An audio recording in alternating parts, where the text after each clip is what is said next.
ngikhulise kanzima nize nikhumbule imizamo yami mhla lawa ngamagama kuphume esakazini sakwaDlamini sithe emzini wabo sekwaphezuka kwaba kwamphuzeli kasilali lezi zingane shintsha amantombazane usuku nemini ziphela zithulu lawo wabona ubhotshisi indawo ngalo bhotshisi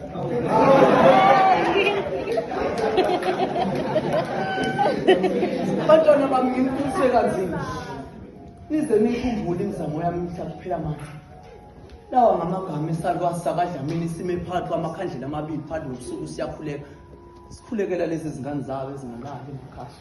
sithi nina nifuna ngenze njani ngoba mina kade ngiphuma ngeemera ngidayisa amagwinya lapha emgwaqeni namhlanje ngenza nje ngasala ngedwa lapha ekhaya ngifuna ngenze njani lesakazi siyakhuluma kanjena kade siqaqa sifasa intamo kasazi ukuthi sizokwenza njani sithi mina nginifake kuzo zonke izikole ezidulayo zabelungu lapha